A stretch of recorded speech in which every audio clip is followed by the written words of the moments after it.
Ya, konflik di wilayah Timur Tengah yang semakin memanas dan meluas semakin meningkatkan tekanan serta ketidakpastian ekonomi global. Akibatnya, banyak pelaku usaha global maupun domestik yang memilih wait and see untuk melakukan ekspansi di tahun 2026 ini. Konflik di kawasan Timur Tengah antara Iran melawan Amerika Serikat dan Israel semakin memanas seiring gagalnya perundingan damai Islamabad, Pakistan pada pekan lalu. Kondisi ini semakin menambah ketidakpastian terhadap aktivitas perekonomian global.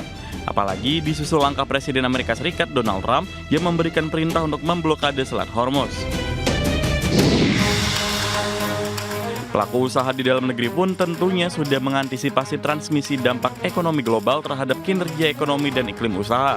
Asosiasi Pengusaha Indonesia Apindo seperti dikutip media menyampaikan, sebanyak lebih dari 50% perusahaan di tanah air tidak berniat atau wait and see untuk melakukan penerimaan karyawan baru selama beberapa tahun ke depan. Hal ini mengingat keterbatasan ruang ekspansi hingga ketidakpastian regulasi. Sementara itu, Kementerian Ketenagakerjaan menyebutkan jumlah pemutusan hubungan kerja atau PHK pada periode bulan Januari hingga April 2026 telah mencapai 8.389 orang. Oleh sebab itu, pemerintah telah menyiapkan mekanisme early warning system untuk mengantisipasi potensi terjadinya gelombang PHK. Sistem tersebut bersifat kolaboratif lintas kementerian dan telah berjalan melalui forum koordinasi yang dipimpin oleh Kementerian Koordinator Bidang Perekonomian. Berbagai sumber, IDX Channel.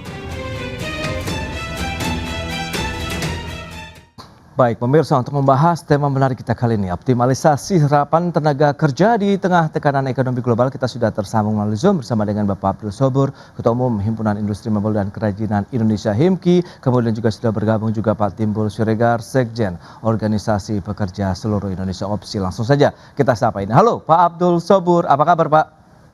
Kabar baik Mas Pras, selamat pagi, salam sehat selalu. Kabar baik juga, terima kasih atas waktu yang disempatkan. Kemudian Pak Timbul, apa kabar Pak? Baik, salam sehat selalu. Terima kasih. Baik, salam sehat juga. Terima kasih atas waktu yang disempatkan. Ya, langsung saja kita akan review nih dari kalangan dunia usaha ya, melihat kondisi real dunia usaha kuartal kedua saat ini nih kondisinya seperti apa? Mungkin update dari Pak Abdul Sobur ya terkait dengan dinamika global yang masih berlanjut bahkan cenderung memanas di belakangan ini. Pak Abdul Sobur, silakan. Ya, ini kuartal 2 ini penuh dengan tantangan ya.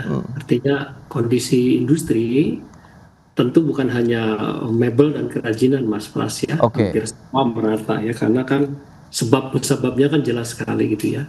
Ada tekanan global yang makin kuat, di mana dampaknya terutama ke logistik gitu ya. Logistik kita mahal, shipping kita jadi mahal, karena logistik itu bukan hanya kenaikan bahan bakar, tetapi ada komponen yang mungkin orang sering lupa itu masuk di dalamnya ya, yaitu asuransi. Asuransi ini justru yang menakutkan ya dalam konteks pricing sekarang itu, sehingga akumulasinya memang jadi mahal. Nah, dampak dari situ tentu saja industri ini mengalami pelambatan pasti ya, karena buyer di seluruh dunia karena dengan tekanan global dan harga yang mahal, logistik yang tinggi itu, dia pasti akan wait and see. Dia akan menunda, kebanyakan menunda ya, situasinya seperti itu. Baik yang lewat udara apalagi itu ya, lewat laut terutama yang kan ada Selat Hormuz yang tertutup. Meskipun sebetulnya perlu dicatat juga oleh teman-teman semua ya, rekan-rekan, bahwa ekspor kami ke Timur Tengah itu masih kecil. Dalam jumlah nasional itu kurang dari 5% Mas Pras ya. Jadi tidak terlalu terdampak, tapi dampaknya justru di logistik ya. Di shipping, kenaikan harga pengiriman barang, dan juga ada sejumlah komponen-komponen yang masih kita impor ya, seperti bahan-bahan finishing misalnya ya. Dan bahan-bahan yang tidak diproduksi di dalam negeri itu memang dari luar negeri, dari impor itu juga naik. Sekaligus punya eskalasi naik yang bisa dibilang itu tidak kita prediksi ya, termasuk fitting ya, dan beberapa hardware yang kita masih impor itu naik. Dari sisi serapan tenaga kerjanya, mengingat ini adalah industri manufaktur yang juga padat karya begitu, Anda melihat bagaimana saat ini Pak? Apakah juga ya lagi-lagi begitu masih bisa struggle atau ya sudah mulai ya sedikitlah tertahan begitu? Betul. Kita member HIMKI 2.500, kita minta semua mereka untuk tidak melakukan PHK ya. Oke. Kita menahan sekuat tenaga sambil kita melihat peluang-peluang, misalnya salah satu yang kita temukan kemarin perangnya cepat berakhir gitu, ternyata kan Oke. gagal. Artinya eskalasi ini, tapi sampai kapan kita akan bertahan? Kan kemampuan cash flow terbatas ya. Di situ Oke. mungkin pemerintah bisa turun ya dengan memberikan sejumlah insentif atau regulasi yang betul-betul bisa membuka ruang untuk supaya kita punya kayak semacam relaksasi ya dalam situasi seperti ini. Oke, itu dia ya, beberapa diharapkan begitu ada relaksasi juga dilakukan oleh pemerintah untuk kalangan industri Jadi manufaktur industri ya. padat karya jangan dibiarkan jatuh karena apa? Ya, Dia kan punya serapan tenaga kerja yang sangat besar ya. Di betul. industri kami aja 2,1 juta lapangan kerja yang tergelar Pak ekosistem itu. Wow, Ya, oke. bisa kita bayangkan ya kalau turun itu. Baik, itu dia 2,1 juta orang pekerja di sektor mebel dan kerajinan ini tidak sedikit begitu. Pak Abdul Sobur, lantas Sangat besar. bagaimana review dan mungkin kita ke Pak Timbul ya, tadi sudah disampaikan Ya. begitu, dan review opsi kalau dilihat dengan kondisi dunia usaha saat ini, kemudian sektor ketenaga kerjaan di tengah dinamika ya global juga seperti apa nih Pak Timbul? Ya, tentunya memang kita sangat berharap bahwa pembukaan lapangan kerja itu benar-benar real terjadi ya. Dan karena memang ini sebuah kebutuhan sekali bagi rakyat kita, pertumbuhan angkatan kerja tidak diikuti dengan pembukaan lapangan kerja kan akan terjadi pengangguran. Dan pembukaan lapangan kerja itu juga harus yang relatif formal, yang memang memberikan kepastian. Tetapi kan yang saya perhatikan pemerintah membukanya banyak di sektor yang informal. Ya, program-program pemerintah yang stimulus 8+4+5 itu juga kan bagaimana membuka lapangan kerja tapi dia sebatas informal yang tidak ada kepastian tentang upahnya, tentang jaminan sosial dan sebagainya. Nah, memang satu-satunya jalan memang investasi. Nah, kalau di kuartal pertama kan disebutkan ada sekitar 497 triliun ya yang Iya, masuk yang proyeksinya betul. memang dan itu yang diharapkan bisa 620-an ribu lapangan kerja terbuka. Nah, tapi itu harusnya lebih kepada yang bersifat formal yang memang memastikan bahwa itu yang akan nanti menggerek juga mendorong sektor informal lebih luas lagi ya. Kalau formal lebih banyak kan informal ikut banyak. Nah, tapi kalau informal kan nggak formal yang masuk. Nah, jadi tentunya ini yang kita harapkan sehingga bisa menurunkan tingkat pengangguran dan setengah penganggur ya. Bahwa kita harus bicara bukan hanya pengangguran terbuka, setengah penganggur ini juga menjadi ancaman yang 11 jutaan orang ini. Oke. Nah, tentunya ini yang kita dorong bagaimana APBN juga bisa mengalokasikan untuk sektor-sektor yang produktif gitu ya, yang memang bisa menciptakan lapangan kerja formal. Misalnya terkait dengan koperasi merah putih yang dijanjikan kan juga belum jalan. Terkait dengan MBG ada beberapa hal yang SPPG juga yang ditutup dan sebagainya. Nah, saya sih sebenarnya berpikir begini ya, kita harus terus mendorong iklim investasi itu pasti. Oke. Nah, tapi jangan juga menciptakan hal-hal yang memang membuat investor itu wait and see yang tadi disebutkan. Nah, seperti misalnya restitusi pajak gitu loh. Ini kan juga bagian dari iklim yang akan diciptakan tidak baik gitu ya. Kasihlah kepada pengusaha sebagai bagian dari itu haknya. Dan kemudian misalnya ada PKH itu yang di perkebunan itu kan memberikan mendapatkan uang sekian triliun gitu. Itu kan juga nggak ada kepastian juga bagi dunia usaha di sektor perkebunan dan sebagainya. Nah, demikian juga dengan korupsi, dengan perizinan-perizinan dan sebagainya. Ini kan yang akhirnya mereka juga tidak lebih mudah masuk ya. Mereka akan selalu melihat dulu dan sebagainya. Apalagi dengan kondisi geopolitik internasional yang memang juga akan menghambat bagaimana ekspor kita dan bahan baku impor kita dengan kondisi rupiah juga semakin melemah dan sebagainya. Nah, ini kan hal-hal yang memang tentunya bisa kita dorong pemerintah untuk fokus gitu ya, tidak sifatnya hanya seremonial. Nah, kita berharap Pak Prabowo itu jalan ke luar negeri selalu, kemarin ke Jepang katanya sudah dapat 380 triliun. Ya itulah yang dorong, coba bagaimana bisa masuk ke Indonesia dalam tahun 2026 ini sehingga investasi itu benar-benar real, jangan hanya datang klaim sekian ratus triliun tapi nggak datang gitu. Dan akhirnya kita bilang ya kita nggak membuka lapangan kerja yang berkualitas yaitu formal. Nah, tentunya ini juga nanti dikaitkan. Kemarin beberapa waktu yang lalu Menteri Tenaga Kerja di hadapan ruang Komisi 9 juga memaparkan tentang program pemagangan nasional. Kita juga melihat program pemagangan nasional kan juga tidak memberikan multiplier effect untuk pembukaan lapangan kerja yang lebih baik gitu kan. Ada skillnya tapi lapangan kerja tidak ada, ya percuma juga. Nah, ini juga yang kita dorong memang sebenarnya bagaimana juga tadi insentif-insentif untuk para pengusaha, dan tentunya yang kita dorong adalah gini, kalaupun lapangan kerja belum bisa kita naikkan secara signifikan, paling tidak kita tahan PHK-nya ini. Nah, saya teringat 1 Mei tahun lalu itu Presiden menjanjikan Satgas PHK yang memang tujuannya menurut saya baik, bagaimana membantu pengusaha-pengusaha untuk bisa dicegah PHK-nya, terutama untuk yang pilot misalnya. Nah, ini kan nggak terrealisasi sampai sekarang. Satgas PHK itu menurut saya bagus di sisi hulu untuk bagaimana yang tadinya mau misalnya ada kesulitan dalam hal ini, masuk apa yang menjadi persoalan pengusaha, apa yang menjadi hal penting untuk dibantu sehingga menghindari tutup, menghindari PHK. Nah, ini kan yang nggak dilakukan. Nah, sekarang udah mau 1 Mei lagi nih, besok 1 Mei udah berapa hari lagi. Ini pun tidak jelas gitu. Menurut saya hal penting ini bagus, tapi tidak direalisasikan. Saya nggak ngerti kenapa.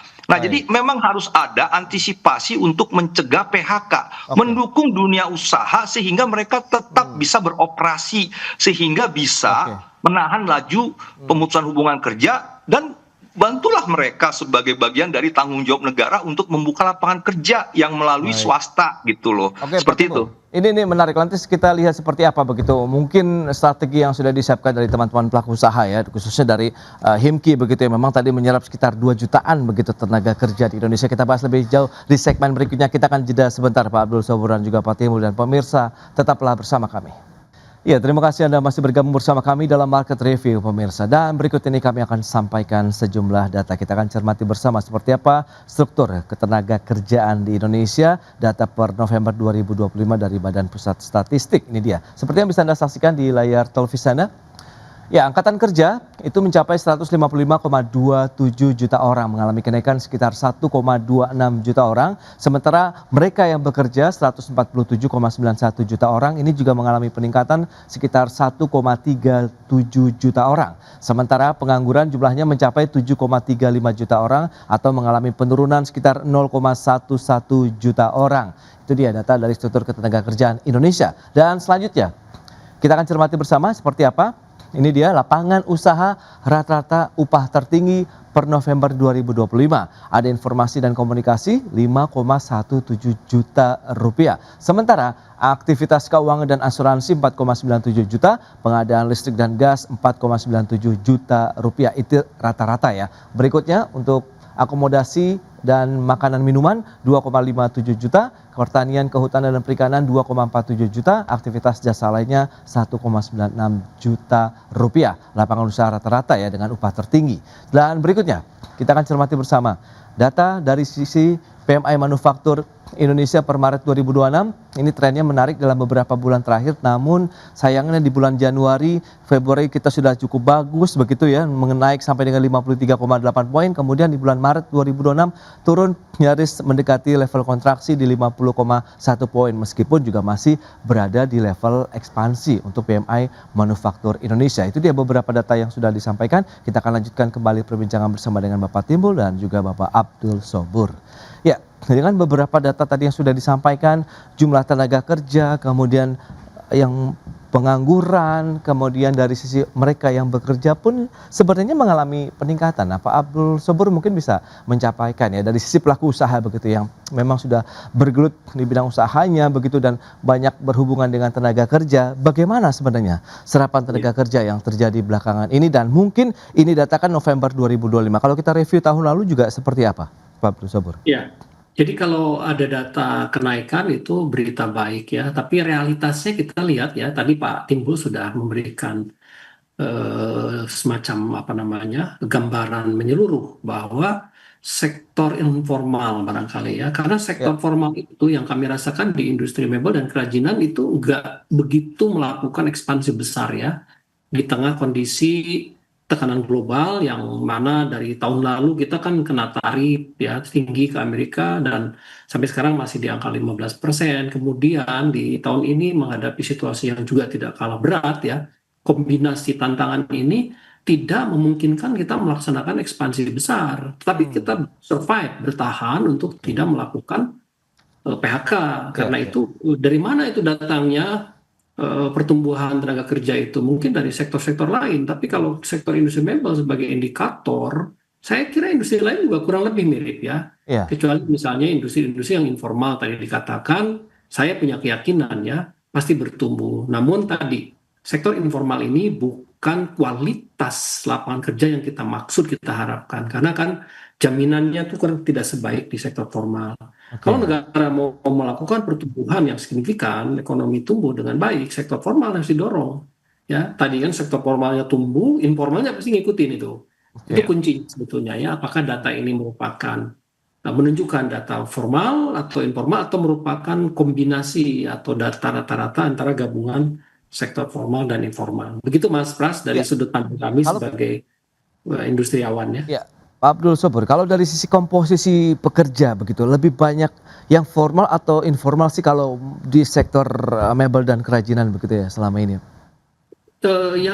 Yang formal dan informal di dalam ekosistem kami itu sebetulnya pada dasarnya saling mengikat ya. Karena apa? Tidak semua pekerjaan dikerjakan di dalam pabrik. Kita mengenal yang namanya subkon. Nah, jadi yang formal dalam arti yang dilindungi sepenuhnya oleh kita di dalam pabrik itu kurang lebih sekitar 400.000 ya. Sisanya berarti kan di luar, dia sebagai mitra kami. Mitra kami dalam arti mereka menerima subkon kami. Jadi kalau induk semangnya tadi mengalami gangguan, ini juga akan terganggu. Nah, di subkon kami melakukan hal yang sama, karena itu kan soal pekerjaan diatur oleh negara kan dengan UMR yang diterapkan di lapangan. Baik, itu dia. Tapi kalau kita bicara mengenai faktor yang paling menekan kemampuan perusahaan ini, Pak Abdul Sobur ya, ini kaitannya dengan upaya membuka lapangan kerja itu apa, Pak, kira-kira? Ya, sebetulnya kalau perang ya atau apapun itu merata. Tetapi sebetulnya yang paling kita ingin tegaskan lagi di forum ini bahwa daya saing kita harus meningkat. Daya saing ini komponennya kan banyak, Mas Pras. Salah satunya yang paling menonjol ini kan adalah diregulasi. Jadi pemerintah sampai hari ini belum sepenuhnya berhasil memangkas aturan-aturan yang tidak perlu untuk mendukung dunia usaha tumbuh dengan baik ya. Tadi dikatakan misalnya ya, katakanlah ada komponen-komponen seperti fiskal atau insentif yang sebenarnya bahkan hak kami misalnya soal restitusi tadi ya. Harusnya pemerintah dalam hal ini, pemerintah ya, Kementerian Keuangan secara konsisten membayarkan karena itu hak kami. Jangan ada narasi kemudian itu akan ditahan karena situasi dan kondisi keuangan negara misalnya. Nggak boleh. Karena apa? Itu denyut nadi dari industri, dari kami. Karena itu cash flow hubungannya. Begitu restitusi diberikan, cash flow kita membaik. Itu lapangan kerja kan tetap kita bisa jaga. Ya, itu salah satu poinnya. Nah, pemahaman, pemikiran seperti itu harus holistik kita lihat ya. Belum lagi misalnya regulasi-regulasi yang sifatnya makro ya. Dalam hal ini membangun industri kita jadi kondusifnya lingkungannya. Oke, itu dia tantangan. Komponennya banyak sekali, itu puluhan komponen.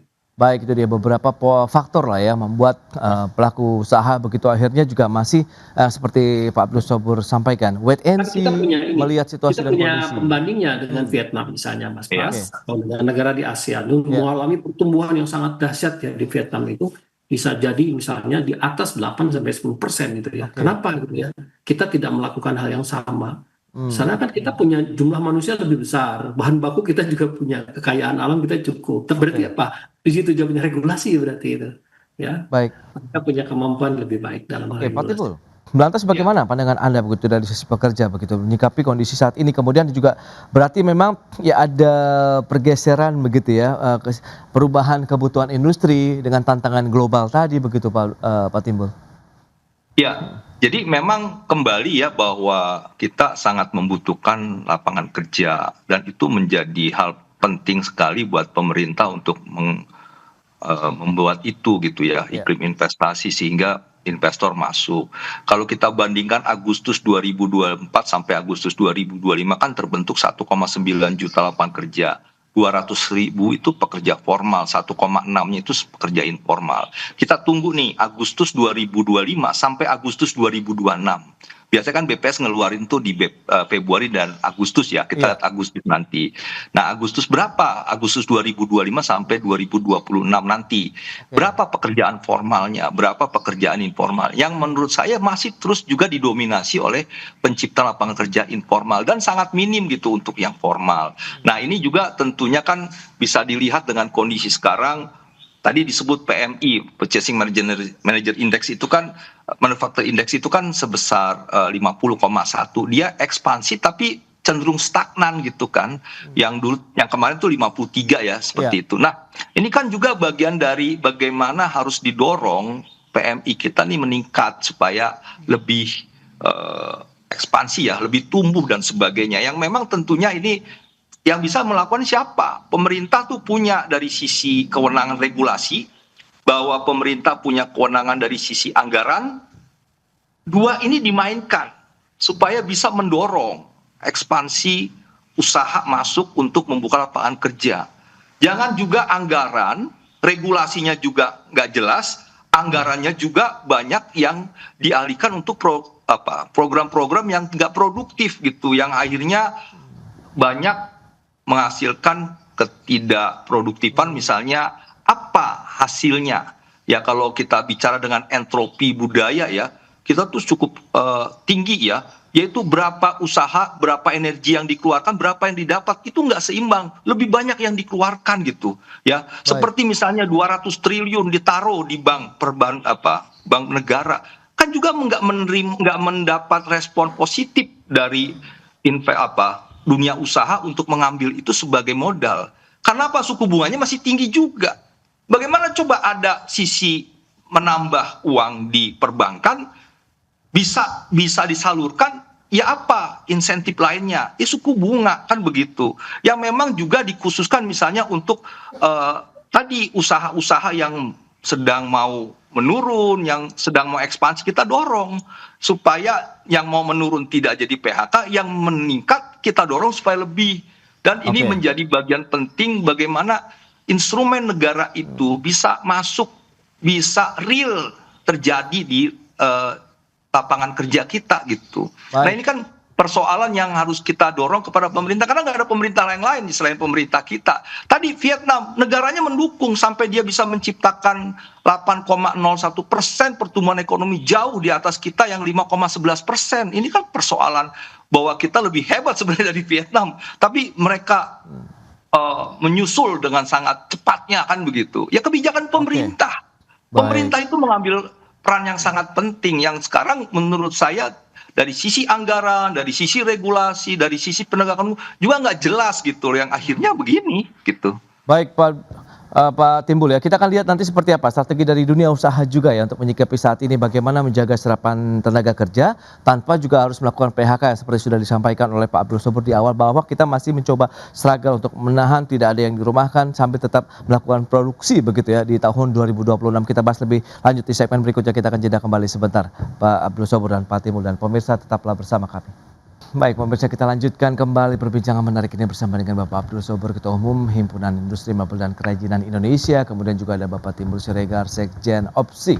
Nah, kalau kita menyikapi dengan beberapa hal yang sudah kita bahas tadi, lantas kalau kita bicara mengenai strategi mitigasi yang sudah disiapkan, tentu untuk menghadapi kondisi saat ini kan biasanya sudah ada pemetaan yang lebih jauh begitu. Mungkin rencana kerja 1 tahun 2026 ini juga sudah mengalami beberapa kali revisi nih. Mungkin bisa disampaikan seperti apa nih Pak Abdul Sobur? Ya, kami punya langkah sudah lama sebetulnya langkah ini ya, sejak awal, bahkan jauh sejak tahun lalu. Kita punya rancangan Mas Pras, kita ingin naikin omset ekspor saja nih di 2 kali lipat atau di 6 miliar dolar. Nah, yang kami bidik adalah pasar AS, karena kita punya porsi 58% ke sana. Naik tuh dari tahun lalu 54 naik ke 58. Jadi AS ini memang pasarnya besar sekali ya. Untuk industri mebel dan kerajinan itu diprediksi mencapai di atas 200 miliar dolar ya. baik untuk di Amerika Serikat maupun yang dijual ke luar Amerika. Nah, kalau kita naikin di angka 6 miliar dolar, sebetulnya kalau masuk ke Amerika Serikat itu bisa diserap. Kecil sebetulnya. Namun kita berhadapan dengan lawan-lawan kuat di sana seperti Cina, kemudian Vietnam yang paling perkasa ke sana kan ada Meksiko, ada Ya. Kanada, ada Thailand, Malaysia, ada India, ada Italia ya. Sekarang yang sama-sama memperebutkan pasar AS. Nah, Great Strategic Plan kami mengarah ke 6 miliar dolar. Kalau ini bisa dicapai dalam uh, semester terakhir lah katakanlah 2030, ini kan lapangan kerja pasti tergerak lebih banyak, Pak. Ya, untuk itu kita lagi intensif membangun hub ke sana. Kita akan coba penetrasi dengan membangun kayak semacam representatif kita di sana ya. Jadi bukan hanya mengandalkan pameran, kita sudah punya pameran efek ya, cukup kuat sekali. Tapi nggak cukup. Dalam perjalanan ke depan kita tidak cukup ya. Kita harus melakukan ekspansi langsung ke target market. Ya. Nah, di Baik. luar itu tentu juga ke Eropa kita sedang jajaki karena nanti katanya kan juga akan ada CEPA di mana tarif Ya. ke Eropa itu kan menjadi lebih kecil atau bahkan bisa nol. Kemudian juga ke Kanada, tarif kita kan juga sudah nol sebetulnya. Ke Australia ya. Jadi negara-negara yang secara geopolitik masih aman, tidak ada risiko apapun, kita tetap harus masuki itu ya.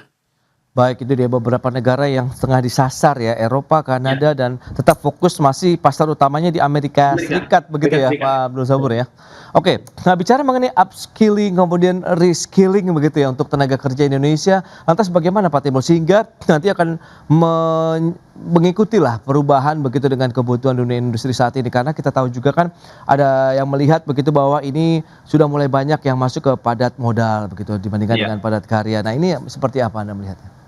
Ya, itu keniscayaan ya, padat modal, padat teknologi itu akan menjadi dominan dan Ya. tentunya skill yang harus disediakan oleh pemerintah kita ya harus memenuhi kebutuhan dunia usaha, dunia industri untuk yang padat modal dan padat teknologi tersebut. Makanya pemagangan nasional saya menyambut baik, tetapi memang harus jelas juga bahwa ini tidak hanya untuk lulusan perguruan tinggi saja gitu ya, bisa dibuka untuk yang SMA dan sebagainya, dan alokasinya harus lebih besar lagi, dan ini yang kita dorong supaya industri yang masuk bisa kita penuhi apa kebutuhan SDM-nya. Nah, jadi program-program ini harus kita terus dorong ya, upskilling, reskilling dan sebagainya. Nah, ada program demikian juga di jaminan kehilangan pekerjaan, tapi menurut saya nggak maksimal, masih sedikit ya. Nah, ini juga harus juga didorong bagaimana misalnya dari sisi anggarannya itu kalau sekarang masih sangat kecil 3 juta dan sebagainya. Ini harus didorong bagaimana sih kebutuhan industri padat modal, padat teknologi itu ke depan, dan skill-skill apa. Nah, kita harus bisa menyediakan walaupun tadi dari sisi anggaran akan meningkat, iya ya.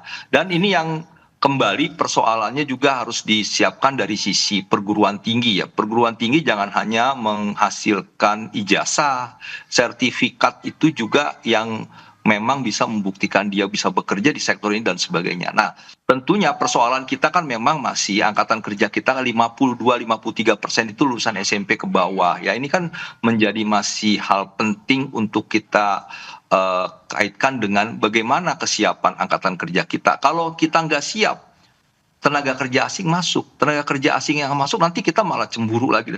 Padahal kan industri itu mau datang ya harus bisa langsung running gitu. Nggak bisa dia seperti periode-periode yang lalu ya, 90 tahun 80 tuh di training gitu kan baru bisa. Sekarang masuk bisa harus operasional langsung bisa berkompetisi gitu. Nah, itu yang tugas pemerintah menyediakan itu. Jadi kita harus berkolaborasi, pemerintah harus coba lihat apa sih kebutuhannya gitu sehingga kita bisa siapkan, dan tentunya ini yang memang dari sisi SDM kita masih kurang mampu lah ya. Tapi pemerintah punya program itu sudah sangat baik. Tinggal diekspansi, diperluas, dan ditambahkan anggarannya.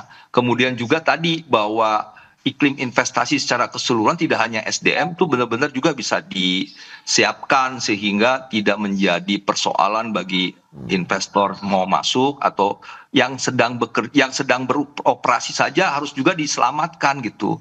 Ya, kita berhadapan dengan geopolitik, geoglobal dan sebagainya yang memang harus punya strategi baru. Tadi sudah disiapkan bagaimana ekspor kita, cari pasar baru gitu ya, tidak hanya sekedar Amerika gitu. Nah, tapi bagaimana Eropa, Australia dan sebagainya. Nah, ini tugasnya duta-duta besar nih, kalau targetannya nggak tercapai ganti gitu aja. Ini kan duta besarnya administratif gitu loh, bukannya yang sifatnya bisa memastikan ada pasar baru di sana yang memang bisa mendukung industri kita dan sebagainya. Nah, ini yang penting buat kita untuk pasar luar, demikian juga pasar di dalam negeri dan sebagainya. Baik, itu dia Pak Timbul. Cukup banyak sekali nampaknya PR-PR yang harus segera dituntaskan ya untuk saling bergandengan ya, baik dari pelaku usaha industri begitu maupun pemerintah dan juga mungkin para pelaku usaha dan juga ekonom dalam menyikapi kondisi seperti saat ini, mungkin juga dengan teman-teman pekerja seperti opsi, sehingga mereka dan kita bisa lebih siap lagi ya menghadapi tekanan global dengan peningkatan dari sisi skill, kemampuan tenaga kerja Indonesia dan bisa segera juga terserap di industri yang membutuhkan. Baik, Pak Abdul Sobur, Pak Timbul, terima kasih banyak atas informasi, update dan juga insight yang sudah diberikan. Selamat melanjutkan aktivitas Anda kembali. Salam sehat. Sampai berjumpa kembali Pak Abdul Sobur, Pak Timbul. Terima kasih. Terima kasih Pak Sobur. Terima kasih. Ya, pemirsa, pemerintah berencana menerbitkan regulasi terbaru yang mengatur restitusi pajak untuk menekan potensi kebocoran potensi penerimaan negara. Rancangan peraturan tersebut saat ini masih dalam proses harmonisasi. Tahun lalu itu besar sekali Pak, 360 triliun. Dan laporan ke saya nggak terlalu jelas dari bulan ke bulan seperti apa. Sekarang mulai dimonitor. Saya curiga di sana ada sedikit kebocoran. Jadi kami sekarang sedang audit restitusi sumber daya alam dan lain-lain dari tahun 2020 sampai tahun 2025 kemarin. Saya internal saya fokus yang 2025, tapi eksternal itu masuk BPKP 2020 sampai dengan 2025. Jadi saya pengen lihat di mana sih ininya. Karena saya dengan di luar juga, wow itu kebocorannya besar. Jadi kita pengen itu. Jadi sekarang kita perketat. Jadi bukan berarti kita memberhentikan restitusi, tapi kita perketat. Jangan sampai yang nggak berhak dapat restitusi. Demikian pernyataan Menteri Keuangan Purbaya Yudi Sadewa yang mensinyalir adanya kebocoran dalam restitusi pajak. Karena itu, Kementerian Keuangan berencana menerbitkan regulasi terbaru yang mengatur restitusi pajak untuk menekan potensi kebocoran potensi penerimaan negara. Adapun restitusi pajak merupakan pengembalian kelebihan pembayaran pajak oleh negara kepada wajib pajak karena jumlah pajak yang dibayarkan lebih besar dari yang seharusnya terhutang. Kementerian Keuangan mencatat nilai restitusi yang digelontorkan oleh pemerintah pada tahun 2025 meningkat 35,9% menjadi 361,5 triliun rupiah. Aturan baru terkait restitusi pajak ini tertuang dalam Rancangan Peraturan Menteri Keuangan atau RPMK tentang tata cara pengembalian pendahuluan kelebihan pembayaran pajak, di mana rancangan peraturan tersebut saat ini masih dalam proses harmonisasi. Proses harmonisasi itu antara lain membahas berbagai ketentuan terkait tata cara pemberian, pengembalian, pendahuluan kelebihan pembayaran pajak kepada wajib pajak. Jakarta, Tim Liputan IDX Channel. Baik pemirsa, untuk membahas tema kita kali ini reformasi restitusi pajak, jurus baru tekan kebocoran penerimaan negara. Kita sudah tersambung melalui Zoom bersama dengan Mas Arief Rohman Said Putra, Ketua Himitex Center, dan juga Pak Ruben Huta Barat, Deputy Director Center for Indonesia Taxes Analysis atau CITA. Langsung saja kita sapa ini. Halo Mas Arief, apa kabar? Halo Mas Pras, kabar baik. Baik, terima kasih juga atas waktu yang disempatkan. Pak Ruben, apa kabar Pak?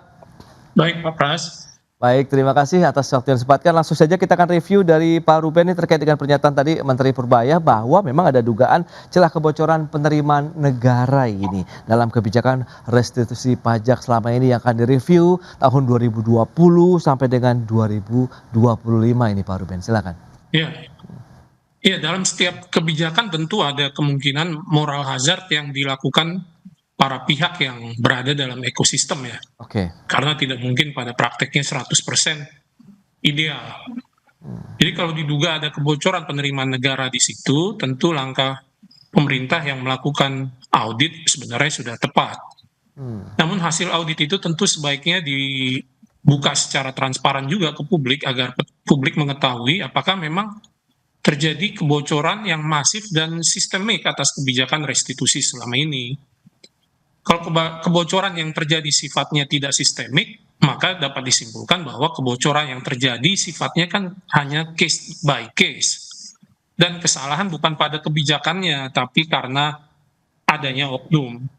Kalau memang karena oknum ya jangan sampai kebijakan yang sebenarnya sudah bagus tiba-tiba diubah, yang tentu saja setiap kebijakan pada akhirnya juga selalu akan ada risiko melekat di situ apabila terjadi kong kali kong di antara pihak yang berada dalam ekosistem.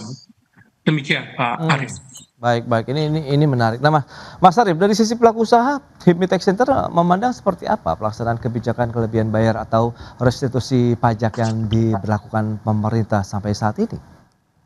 Ya, terima kasih Mas Pras. Jadi saya sepakat seperti yang tadi disampaikan oleh Pak Rubin ya, bahwa memang tidak boleh kemudian pemerintah mengeneralisir bahwa ini memang menjadi kambing hitam atas defisit yang begitu lebar di tahun 2025 kemarin ya. Jadi memang ketika nanti memang dilakukan audit, kita tentu sangat mendukung, yaitu untuk kemudian transparansi bahwa memang apakah betul defisit yang begitu lebar itu dikarenakan adanya fraud dalam sisi restitusi pajak, sehingga nanti bisa dievaluasi secara kebijakan apakah ini sudah tepat atau ada yang perlu diperbaiki. Namun memang kita berharap tentu ya dari sisi pengusaha bahwa jangan kemudian ini digeneralisir begitu, jangan kemudian pengawasan yang apa ini kan semuanya menjadi apa ya, menjadi fokus concern ke situ seolah-olah di situ memang sudah terjadi fraud begitu. Restitusi ini kan memang haknya wajib pajak yang memang sudah dipungut, sudah disetorkan, kemudian ada lebih bayar dan kemudian wajib pajak mengklaim haknya. Nah, ini yang memang dalam prosesnya memvalidasi hak ini yang perlu perlu dievaluasi jikalau memang ada yang perlu dievaluasi ketika nanti sudah dilakukan audit, Mas Pras. Oke, tapi kalau dunia usaha sendiri melihat spirit tadi untuk menekan potensi kebocoran penerimaan yang diusung oleh Pak Menkyu untuk mereformasi restitusi pajak sendiri, khususnya pajak untuk dunia usaha, seperti apa pandangan Anda, Mas Arief? Nah, tentu sebelum dilakukan audit secara menyeluruh, kita belum bisa menyimpulkan bahwa nilai restitusi 360-an triliun di 2025 itu potensi fraudnya tinggi, karena memang itu kan ada aturan yang memang kalau kita pahami bersama bahwa itu dilakukan, aturan itu adalah untuk memberikan semacam relaksasi kepada wajib pajak, semacam fasilitas sehingga likuiditas wajib pajak, dan likuiditas ini kan merupakan darah dari sektor usaha ya, dan ini memang sebenarnya juga mendorong sektor usaha bisa lebih tumbuh. Jadi ini insentif juga sebenarnya. Nah, yang menjadi soal atau menjadi isu adalah bagaimana klaim ini tadi yang harus diuji secara lebih valid begitu, Mas Pras. Oke, itu dia ya. Jadi kita jangan buru-buru menyimpulkan ada fraud di situ. Oke, berarti kita masih menunggu nanti hasil audit ataupun review dari pemerintah sendiri seperti apa ya terkait dengan kebijakan restitusi pajak ini. Nah, dari sisi dampak restitusi yang cukup tinggi ini terhadap pengeluaran negara, mungkin dari Pak Ruben apa yang bisa kita cermati, Pak? Ya, restitusi tahun 2025 sebenarnya menurut saya masih dalam tahap wajar ya. Karena apa? Karena angsuran PPh pasal 25 di tahun 2025 itu didasarkan atas penghasilan tahun 2024. Yang harus diingat adalah di tahun 2024 itu terjadi kenaikan harga komoditas. Yang mengakibatkan laba-laba perusahaan komoditas di tahun 2024 itu mengalami kenaikan, angsurannya menjadi tinggi di 2025. Sementara realisasi labanya di tahun 2025 ternyata lebih rendah dari 2024, sehingga pajak yang terhutang lebih kecil daripada pajak yang sudah dibayarkan gitu. Jadi kalau menurut saya mestinya sih fenomena ini sudah masuk dalam perhitungan dari penerimaan pajak pemerintah pada saat 2025 ya. Seharusnya bukan sesuatu hal yang mengejutkan sehingga dilihat sebagai pengurang yang abnormal bagi penerimaan bruto negara. Demikian. Nah, pemerintah juga kan saat ini tengah menghadapi tekanan dari berbagai sisi terhadap keuangan negara, dan dari situasi tersebut apakah memang pengeluaran negara termasuk restitusi pajak ini menjadi salah satu komponen penting yang untuk bisa dikendalikan begitu. Kita bahas lebih jauh nanti di segmen berikutnya, Pak Ruben dan juga Mas Arief. Kita akan jeda dulu sebentar ya, dan pemirsa tetaplah bersama kami. Ya, Anda masih menyaksikan Market Review pemirsa, dan kembali kami sampaikan sejumlah data untuk Anda. Kita akan cermati bersama seperti apa saja. Ini dia penerimaan pajak di tahun 2024 sampai dengan tahun 2025. Kita akan cermati bersama. Ada pajak bruto, restitusi di dalamnya, termasuk juga pajak neto. Di tahun 2024, pajak bruto mencapai sekitar 2.197,3 triliun, sementara restitusinya mencapai 265,7 triliun rupiah, dan pajak neto 1,9 triliun ataupun 1.931,6 triliun rupiah. Sementara kita sandingkan dengan tahun 2025, pajak bruto ada kenaikan, sementara restitusinya juga mengalami kenaikan dari 265,7 triliun menjadi 361,2 triliun rupiah di tahun 2025. Dan restitusi ini merupakan pengembalian kelebihan pembayaran pajak oleh negara kepada wajib pajak karena jumlah pajak yang dibayar lebih besar dari yang seharusnya. Itu dia terkait dengan restitusi pajak. Dan berikutnya kita akan cermati data terkait dengan penerimaan pajak dari periode Januari-Maret 2026 yang telah dirilis oleh Kementerian Keuangan. Ini juga kita akan cermati bersama. Untuk restitusinya di Maret 2025 itu tercatat 144,4 triliun. Di Maret 2026 ini ada penurunan menjadi 123,4 triliun rupiah. Sementara untuk pajak brutonya ada kenaikan dari tahun 2025 ke tahun 2026. Pajak neto pun juga kita cermati ada kenaikan ya dari Maret 2025 ke Maret 2026. Ini yang akan kita bahas kembali bersama dengan narasumber kita, Mas Arief Rohman dan juga Bapak Ruben Huta Barat. Ya, dengan beberapa informasi tadi yang sudah disampaikan, ini menarik Pak Ruben. Apa yang bisa kita lihat dengan restitusi pajak begitu yang sudah diberikan dari tahun 2024-2025, kemudian penerimaan pajak Januari-Maret ini restitusinya ya kita lihat di Maret 2025 dan 2026 justru ada penurunan begitu Pak Ruben.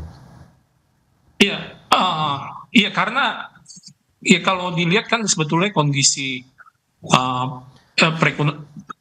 profitabilitas perusahaan pada tahun 2025 kan sudah tidak perbedaannya sudah tidak signifikan lagi dibanding tahun 2026 ya. Jadi kurang lebih mestinya restitusinya juga flat. Oke. Hal yang berbeda dengan kalau membandingkan antara profitabilitas perusahaan di 2025 dan 2024, di mana 2024 terjadi kenaikan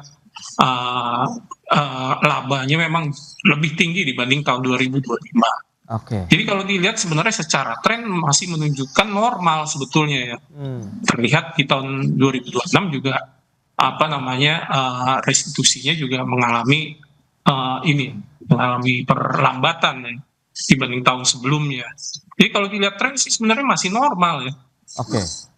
Itu dia untuk restitusi pajak masih normal dari kacamata Cita. Nah, dari pelaku usaha sendiri melihat bagaimana skema restitusi pendahuluan ini juga kan pernah diperluas pada masa pandemi COVID-19 untuk menjaga likuiditas dunia usaha. Apakah skema ini juga masih relevan lah kalau diterapkan untuk kondisi saat ini untuk menjaga juga pertumbuhan sektor real serta PDB Indonesia nih Mas Arief?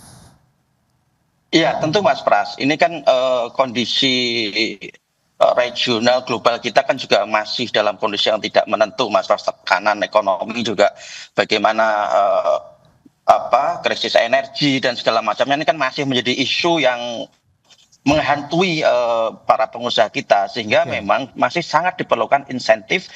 Salah satunya adalah kemudahan dalam pencairan restitusi. Tapi memang jikalau memang semangatnya ada reformasi, kita ada beberapa masukan juga kaitan dengan pengembalian pendahuluan ini Mas Pras. Jadi jangan sampai kemudian karena beberapa bulan terakhir kita teman-teman pengusaha juga banyak yang curhat ya, yang sharing bahwa terjadi pengetatan atau terjadi walaupun belum ada perubahan aturan tapi sudah mulai ada perubahan kebijakan di setiap KPP Mas Pras. Nah ini yang kemudian tentu menjadi perhatian kita bersama agar jangan kemudian diperlakukan semuanya itu sama, digeneralisir begitu Mas Pras. Jadi kita tentu berharap bahwa ada sektor-sektor yang betul-betul dilindungi dan diberikan insentif, misalkan sektor-sektor strategi seperti manufaktur, kemudian juga yang padat karya, kemudian juga yang berorientasi ekspor. Ini memang tetap perlu untuk dilindungi, diberikan fasilitas agar juga bisa lebih bersaing Mas Pras. Baik, jadi dalam hal ini mungkin kebijakan pengetatan restitusi ini seyogyanya begitu ya Mas Arief, menyesuaikan dengan karakteristik setiap sektor usahakah atau bagaimana? Iya betul Mas Pras. Jadi tidak bisa kemudian aturan diberlakukan untuk semua sektor Mas Pras. Oke. Harus ada sektor-sektor tertentu yang kemudian memang harus tetap dilindungi, diberikan fasilitas juga. Jadi berbasis sektor, kemudian berbasis resiko. Jadi yang untuk profil beresiko rendah tentu itu jangan kemudian dipersulit juga. Kalau yang beresiko tinggi ya kemudian ya monggo kalau kemudian dilakukan pengawasan secara lebih ketat dan ada proses yang lebih ini. Kemudian juga secara historis ketika memang wajib pajak itu tingkat kepatuhannya sudah baik, itu juga perlu diapresiasi dengan insentif dengan fasilitas semacam ini Mas Bas. Oke, itu dia yang sudah disampaikan oleh Pak Ruben juga Pak Arief, ya tidak generalisasi ataupun gebiah uyah begitu ya untuk seluruh wajib pajak ya dengan pengetatan dari restitusi pajak ini. Nah, kalau kita bicara mengenai restitusi pajaknya sendiri Pak Ruben, apakah memang ini akhirnya menjadi salah satu komponen penting juga yang bisa dikendalikan atau harus dikendalikan atau bagaimana Pak Ruben? Iya, restitusi kan sebenarnya tadi seperti disampaikan Pak Arief itu merupakan hak wajib pajak terlebih dahulu berdasarkan hasil pemeriksaan. Oke. Ya kan, terlebih dahulu dilakukan pemeriksaan oleh kantor pajak, baik itu pengembalian pendahuluan ataupun restitusi normal, pada akhirnya bisa dilakukan pemeriksaan oleh kantor pajak. Jadi pemeriksaan pajak yang dilakukan sebelum restitusi itu merupakan upaya pengendalian yang dilakukan pemerintah selama ini. Jadi bukannya tidak ada upaya pengendalian ya, pengendalian itu diejawantahkan dalam bentuk pemeriksaan pajak, gitu. Jadi sekarang pertanyaannya sebenarnya apa bentuk pengendalian baru yang akan diperkenalkan dalam BLIT baru yang akan diterbitkan oleh pemerintah ini gitu loh. Apakah ada pengendalian lain selain pemeriksaan pajak yang selama ini sebenarnya sejak sistem self assessment ya memang pengendalian sudah dilakukan gitu, bukannya tidak ada. Oke. Adakah indikator utama yang harus digunakan untuk menilai bahwa kebijakan pengetatan restitusi ini berhasil begitu selain dari meningkatkan angka penerimaan pajak bersih Pak Ruben? Jadi memang ini meskipun kita tahu masih ada review, masih ada audit yang harus dilakukan juga oleh pemerintah. Ya, indikator utamanya sebetulnya bukan seberapa besar restitusi itu dapat ditekan apapun alasannya ya. Oke. Maksudnya adalah kalau memang hak masa wajib pajak masa ditekan juga apakah wajar untuk tidak diberikan haknya gitu kan. Oke. Jadi indikator utamanya adalah kita lihat hasil pemeriksaan BPKP nanti yang sudah diminta oleh pemerintah. Apakah memang terjadi kebocoran atas restitusi yang telah terjadi dan apa penyebabnya. Kalau itu sudah dapat diidentifikasi, pemerintah baru bisa melakukan upaya-upaya yang dapat dilakukan untuk menekan kebocoran yang terjadi yang dapat diketahui dari hasil pemeriksaan ini. Itu indikator utamanya, kebocoran yang terjadi karena moral hazard sebagai hasil temuan dari BPKP, bukan nominal restitusi yang tidak dicairkan demikian. Baik, itu dia ya. Berarti memang beberapa poin yang perlu kita sampaikan adalah kita masih tetap menunggu nanti ya hasil review dan audit juga ya dari Kementerian Keuangan maupun BPKP begitu untuk melihat bagaimana proses ataupun kebijakan restitusi pajak ini berlaku ya dalam beberapa tahun terakhir, khususnya tadi akan direview tahun 2020 sampai dengan 2025. Yang penting nanti yang seperti diharapkan Pak Ruben dan juga Mas Arief adalah transparan ya dan juga ini dibuka begitu ke publik ya Pak Ruben ya seperti yang Anda sampaikan tadi ya. Baik, itu dia beberapa poin yang sudah kita sampaikan Pak Ruben, kemudian Mas Arief, terima kasih banyak atas informasi, update dan juga insight yang sudah diberikan kepada pemirsa pada hari ini. Selamat melanjutkan aktivitas Anda kembali, salam sehat, sampai berjumpa kembali Pak Ruben, Mas Arief, terima kasih. Terima kasih Mas Pras, terima kasih Mas Ruben, sampai jumpa. Baik, pemirsa, 1 jam sudah saya menemani Anda dalam Market Review dan perbaharui terus informasi Anda hanya di IDX Channel, your trustworthy and comprehensive investment reference. Karena urusan masa depan harus ke depan, aku investor saham. Saya Prasetyo Wibowo beserta seluruh kerabat kerja yang bertugas pamit undur diri. Terima kasih, sampai jumpa.